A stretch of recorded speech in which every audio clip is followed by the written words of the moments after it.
여호와의 전을 위하여 만드는 모든 일을 마친지라.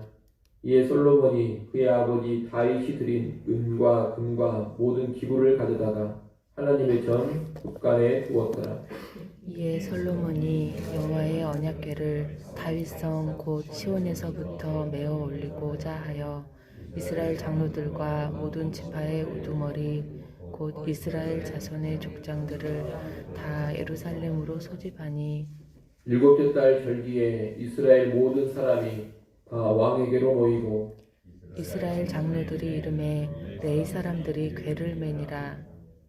궤와 회막과 장막 안에 모든 거룩한 기구를 메고 올라가되 레위인 제사장들이 그것들을 메고 올라가매 솔로몬 왕과 그 앞에 모인 모든 이스라엘 회중이 궤 앞에서 양과 소로 제사를 드렸으니 그 수가 많아 기록할 수도 없고 셀 수도 없었더라. 제사장들이 여호와의 언약궤를 그 초소로 메어 드렸으니 곧 본전 지성소 그룹들의 날개 아래라. 그룹들이 궤 초소 위에서 날개를 펴서 궤와 그 채를 덮었는데 그 채가 길어서 궤에서 나오므로 그 끝이 본전 앞에서 보이나 밖에서는 보이지 아니하며 그 궤가 오늘까지 그곳에 있으며 궤 안에는 두 돌판 외에 아무것도 없으니 이것은 이스라엘 자손이 애굽에서 나온 후 여호와께서 그들과 언약을 세우실 때에 모세가 호렙에서 그 안에 넣은 것이더라. 이때에는 제사장들이 그 반열대로 하지 아니하고 스스로 정결하게 하고 성소에 있다가 나오매 노래하는 레위 사람 아삭과 헤만과 여두둔과 그 아들들과 형제들이 다 세마포를 입고 제단 동쪽에 서서 재금과 비파와 수금을 잡고 또 나팔 부는 제사장 120명이 함께 서 있다가 나팔 부는 자와 노래하는 자들이 일제히 소리를 내어 여호와를 찬송하며 감사하는데 나팔 불고 재금 치고 모든 악기를 울리며 소리를 높여 여호와를 찬송하여 이르되 선하시도다 그의 자비하심이 영원히 있도다 하며 그때 여호와의 전에 구름이 가득한지라. 제사장들이 그 구름으로 말미암아 능히 서서 섬기지 못하였으니 이는 여호와의 영광이 하나님의 전에 가득함이었더라. 아멘. 아멘. 오늘 본문은 솔로몬 성전의 완공에 관한 말씀입니다. 1절에 보면 여호와의 전 만드는 일이 모두 마쳤다고 합니다. 성전이 완공된 것입니다. 솔로몬의 아버지 다윗은 하나님의 성전을 지을 수 있도록 많은 물질을 헌납했습니다. 그런데 그 양이 워낙 많아서 화려하고 웅장한 성전을 건축한 후에도 많이 남아있을 정도였습니다. 솔로몬은 그 남은 은과 금과 기구들을 모두 다 성전 곳간에 두었습니다. 다윗이 하나님께 바친 헌물이기 때문에 나왔다고 해서 사사로이 쓰면 안 됩니다. 그래서 앞으로 성전을 운영하는 데 쓸 수 있도록 성전 곳간에 비추게 된 것입니다. 여기서 다시 한번 다윗이 아주 풍성하게 헌물을 드렸고 솔로몬 역시 아버지 다윗이 드린 헌물을 온전히 하나님의 일에만 사용했음을 우리가 알 수 있습니다. 2절로 10절까지 말씀은 여호와의 언약궤를 성전으로 옮긴 내용입니다. 솔로몬은 성전이 완공된 후에 여호와의 언약궤를 성전으로 옮기는 행사를 시작으로 해서 성전 봉헌식을 거행합니다. 솔로몬은 이스라엘의 장로들과 각 지파의 지도자들을 예루살렘으로 소집합니다. 3절에 보면 그들은 일곱째 달 절기에 모였다고 합니다. 이 일곱째 달 7월의 절기는 초막절을 말하는 것입니다. 백성의 지도자들이 이렇게 초막절에 다 모인 가운데 레위 사람들이 궤를 메어서 성전으로 올라갔습니다.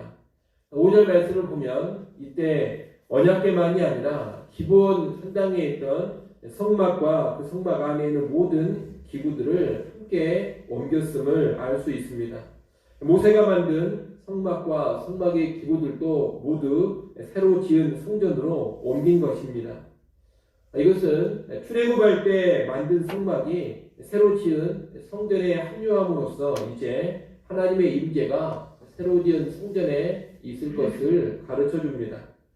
특히 본문은 언약궤를 옮길 때 레위 사람들이 궤를 메어서 옮겼다라는 것을 거듭해서 말하고 있습니다.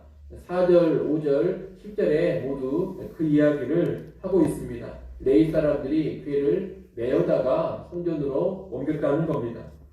이것은 솔로몬이 하나님이 정하신 규례에 철저하게 순종했음을 보여줍니다. 과거에 다윗은 언약궤를 옮길 때 크게 실수한 적이 있었습니다. 레위인들의 어깨에 메어서 옮기지 않고 수레를 사용했던 겁니다. 여호와의 규례를 무시한 결과로 손들이 날뛰었고 그 와중에 우사가 언약궤에 손을 대어서 즉사하는 비극이 벌어졌습니다. 하지만 솔로몬은 그런 실수를 저지르지 않고 하나님의 규례를 처음부터 온전히 순종하면서 언약궤를 옮겼다는 겁니다. 언약궤가 성전으로 올라갔을 때 솔로몬과 회중은 먼저 언약궤 앞에서 제사를 드렸습니다. 이때 제사를 드린 양과 소가 수없이 많아서 셀 수 없었다 그럽니다. 그만큼 풍성하게 제사를 드린 겁니다. 그리고 나서 언약궤를 지성소에 안치했습니다.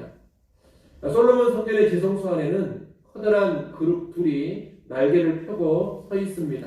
언약궤는 이 두 그룹의 날개 아래에 두어서 그룹의 날개가 언약궤와 언약궤를 꿰인 채를 덮었습니다. 그런데 언약궤를 메는데 사용하는 이 채는 길이가 길어서 지성소 앞쪽에서는 보이지만 밖에서는 보이지 않았다고 9절에서 말하고 있습니다. 참고로 오늘 보면 7절과 9절에 보면 본전이라는 말이 나오고 있는데 이 본전은 지성소를 가리키는 말입니다. 히브리 원문으로 보면 본전으로 번역된 이 단어는 말씀하시는 곳 이렇게 되어 있습니다. 하나님께서 말씀하시는 곳, 그곳이 지성소인데 우리말로는 본전이라는 단어로 번역을 했습니다. 10절에서는 이 본전, 지성소 안에 안치한 언약궤 안에는 두 돌판, 다시 말하면 십계명이 적힌 두 돌판만이 들어있었다고 합니다. 모세 당시에는 두 돌판 외에도 아론의 쌍난 지팡이와 만나를 담은 항아리가 함께 있었습니다. 그런데 이제는 두 돌판만 있음을 말하는 겁니다. 이 두 돌판은 언약의 돌판으로서 하나님과 이스라엘 백성이 언약 관계에 있음을 확증해 주는 것입니다. 두 돌판이 담긴 언약궤가 성전에 안치된 것은 이 성전을 통해서도 언약 관계가 계속 유지된다는 것을 알려줍니다. 11절부터 14절은 여호와의 영광이 성전에 임했다는 내용입니다.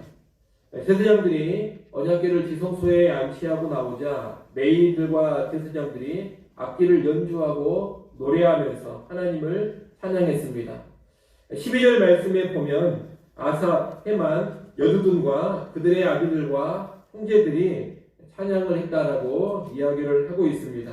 이 아사, 헤만, 여두둔 그리고 그들에게 속한 자들은 다윗이 세워둔 음악을 담당하는 레위 사람들입니다.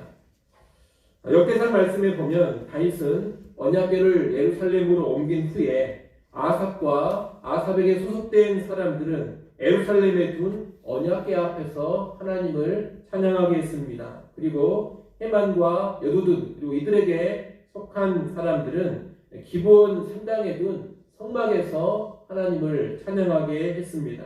그래서 찬양하는 레위인들이 예루살렘에 있었고 또 기브온에도 이렇게 있었습니다. 두 군데 있었던 겁니다. 그런데 다른 장소에서 하나님을 찬양했던 레위인들이 이제 새로 지은 성전에 함께 모여서 120명의 나팔 부는 제사장들과 더불어서 악기를 연주하며 소리를 높여 찬양한 것입니다. 그들이 찬양한 내용은 13절 후반부에 나옵니다. 거기 보면 선하시도다 그의 자비하심이 영원히 있도다 이렇게 찬양했다고 합니다. 여호와 하나님의 선하심과 자비하심을 찬양한 것입니다. 이 자비하심은 다르게 말하면 인자하심이다 이렇게도 표현할 수가 있습니다. 여호와의 선하심과 자비하심, 다시 말해 여호와의 선하심과 인자하심은 하나님의 중요한 선품입니다. 특별히 언약과 연관된 하나님의 성품입니다. 언약과 연관된 하나님의 선하심과 인자하심을 레위 사람과 제사장들이 함께 찬양한 것입니다. 이렇게 레위인들이 여호와의 선하심과 인자하심을 찬양하며 감사할 때 여호와의 전에 구름이 가득했습니다. 13절 맨 뒷부분을 한번 보십시오. 13절 맨 뒷부분에 보면 그때에 여호와의 전에 구름이 가득한지라 그렇게 말하고 있습니다.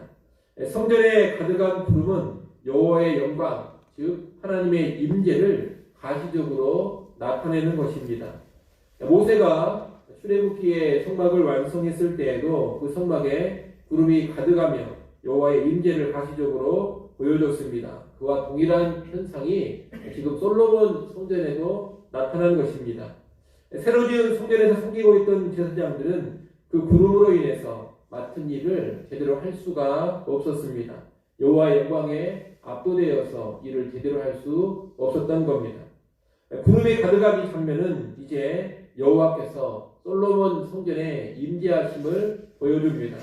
과거에 하나님의 영광으로 인해 성막이 거룩해지고 그 성막에 여호와께서 임재하셨던 것처럼 이제 솔로몬 성전도 여호와의 영광으로 가득하며 여호와께서 임재하시는 그런 건물이 된 것입니다. 이렇게 여호와의 임재로 오늘 본문이 마무리되는데 우리는 오늘 본문에서 두 가지만 생각해 보려고 합니다. 첫째는 성전의 핵심은 언약궤라는 겁니다. 화려하고 웅장한 성전을 건축했지만 언약궤가 없으면 제대로 된 성전이 아닙니다. 언약궤가 안치되어야지만 진정한 성전이 되는 겁니다. 이 언약궤에는 말씀의 판이 담겨져 있습니다. 그리고 이 언약궤가 안치된 지성소를 말씀하시는 곳이다라고 오늘 본문은 이야기하고 있습니다. 다시 말하면 성전의 핵심인 언약궤가 상징하는 것이 뭐냐? 다른 게 아닙니다. 여호와의 말씀을 상징하고 있습니다. 성전은 말씀을 듣고 순종하는 것이 핵심이 되어야 합니다. 이것이 또한 언약의 핵심입니다. 언약궤가 상징하는 이 말씀이 없어져 버린다면 성전은 의미가 없는 장소가 되어버린다는 겁니다. 언약궤가 없으면, 다시 말해 말씀을 듣고 순종하는 삶이 없으면 성전은 헛된 건물에 지나지 않습니다. 아무리 화려하고 웅장한 성전을 지었다 하더라도 언약궤가 상징하는 여호와의 말씀이었고 그 말씀에 대한 순종이 없으면 아무 의미가 없는 그런 건물이 되어버립니다. 우리는 이 솔로몬 성전이 훗날 파괴되고 다 무너져버린 것을 알고 있습니다. 왜 이렇게 화려하게 지은 성전이 다 무너지고 파괴되어 버렸습니까? 하나님 말씀이 제대로 선포되지 않았고 그 말씀에 대한 순종이 사라져버렸기 때문입니다. 언약궤의 실질적인 기능이 마비되어 버리자 여호와 하나님께서 성전을 다 무너뜨려 버리셨다는 겁니다. 말씀과 순종이 사라진 성전은 존재 가치가 없습니다. 그래서 하나님께서 아무리 화려하게 지었다 하더라도 결국 파괴시켜 버린 겁니다. 오늘날도 마찬가지입니다. 화려하고 웅장한 건물이라든가 예배당 그 자체가 결코 중요하지 않습니다. 절대로 어떤 건물 자체가 핵심이 아닙니다. 무엇이 중요하냐? 하나님의 말씀과 그 말씀에 대한 순종이 중요합니다. 오늘날은 건물 성전도 없습니다. 교회가 곧 성전인데 이 교회 역시 무엇이 핵심이냐? 말씀과 순종이 핵심입니다. 하나님의 말씀이 제대로 선포되고 들려지고 그 말씀에 대한 순종이 있을 때 성전인 교회는 의미가 있습니다. 만약 말씀이 사라져버리고 순종이 사라져버린다면 그런 교회는 존재 가치가 없는 겁니다. 언약궤가 없는 성전과 똑같습니다. 그런 교회는 무의미하고 그런 교회는 결국 무너지고 마는 겁니다. 이를 잘 아시고 오늘날 성전된 교회 안에 언약궤가 상징하는 말씀과 순종이 온전히 있기를 소원합니다. 우리 삶 가운데서도 언제나 말씀과 순종이 사라지지 않기를 바랍니다. 그래서 온전한 성전으로 설 수 있는 우리 교회, 온전한 성전으로 세워져가는 우리 모든 성도들이 될 수 있기를 간절히 원합니다. 둘째로 이 성전에서는 찬양과 감사가 넘쳐나야 한다는 겁니다. 언약궤가 안치되고 나서 레위인과 제사장들이 온갖 악기를 동원해 연주하며 여호와를 큰 소리로 찬양했습니다. 여호와의 선하심과 인자하심을 찬송하며 감사했습니다. 그때 여호와의 영광이 임했습니다. 성전은 바로 그런 곳입니다. 여호와의 선하심과 인자하심을 알고 찬양하며 감사하는 장소, 그리고 그런 가운데 하나님의 임재를 누리는 장소가 성전이라는 겁니다. 오늘날 성전인 교회도 마찬가지입니다. 교회는 여호와의 선하심과 인자하심을 경험하고 알고 찬양하는 공동체입니다. 특별히 구원해 주시고 그 구원을 이루어 가시는 하나님의 선하심과 인자하심을 찬양하며 감사하는 공동체입니다. 그런 가운데 하나님의 임재를 누리는 겁니다. 교회 안에 이런 찬양과 감사는 사라져버리고 늘 불평과 원망이 많고 세속적인 욕망과 분쟁과 다툼만이 가득하다면 교회의 교회됨을 상실하는 겁니다. 성전답지 못한 교회라는 겁니다. 그런 교회에 하나님께서 임재하실 리가 없습니다. 하나님은 참된 찬양과 감사가 있는 곳에 임재하시기 때문입니다. 이를 또한 잘 아시고 교회 안에서 불평과 원망, 욕망과 다툼을 버리시고 언제나 찬양과 감사가 넘치는 그런 모습을 보이시기를 바랍니다. 특별히 구원하신 하나님의 선하심과 인자하심을 늘 묵상하고 찬양하면서 감사하기를 바랍니다. 그런 모습으로 나아갈 때 여호와의 임재가 우리 교회 안에도 여러분의 삶 가운데도 충만하게 임할 것입니다. 아무쪼록 찬양과 감사가 끊이지 않고 가득한 우리 교회 그리고 우리 성도들의 삶이 될 수 있기를 간절히 축원합니다. 기도하겠습니다.